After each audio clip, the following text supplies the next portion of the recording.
सोनम वांगचुक यांना रुग्णालयामध्ये हलवल्यानंतर अभिजित दिपके यांनी उपोषण सुरू केलं होतं आणि अखेर अभिजित दिपके यांनी त्यांचं उपोषण आज सोडलंय। सोनम वांगचुक यांनी अभिजित दिपके यांना उपोषण मागे घेण्याची विनंती केली होती आणि वांगचुक यांच्या विनंतीनुसार अभिजित दिपके यांनी आज काल सुरू केलेलं त्यांचं उपोषण थांबवलं आणि त्यांच्या नेतृत्वाखाली आता संसदेवरती मोर्चा देखील सुरू झाला।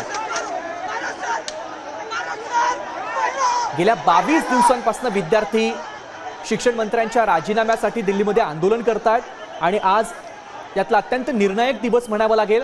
सकाळपासून अनेक महत्त्वपूर्ण घडामोडी घडतात।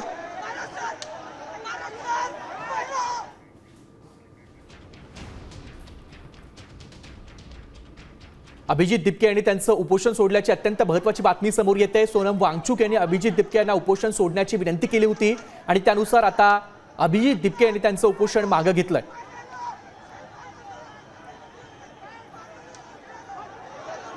सोनम वांगचुक यांना सरकारनं रुग्णालयामध्ये हलवल्यानंतर अत्यंत भावुक होत अभिजित दिपके यांनी त्यांनी स्वतः उपोषण करण्याचा निर्णय जाहीर केला होता आणि त्यानुसार त्यांनी त्यांचं उपोषण सुरू केलं होतं। मात्र आज सोनम वांगचुक यांनी अभिजित दिपके यांना उपोषण मागे घेण्याची विनंती केली आणि त्यानुसार वांगचुक यांच्या विनंतीनंतर अभिजित दिपके यांनी त्यांचं उपोषण सोडलंय।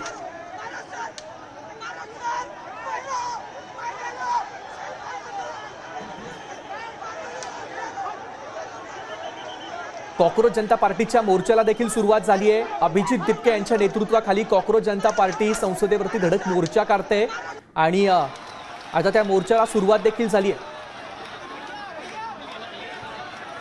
त्या अगोदर जंतर मंतरवर महत्त्वपूर्ण घडामोडी घडल्या। सोनम वांगचुक यांनी अभिजित दिपके यांना विनंती केली आणि त्यानुसार आता अभिजित दिपके यांनी त्यांचं उपोषण मागे घेतलंय।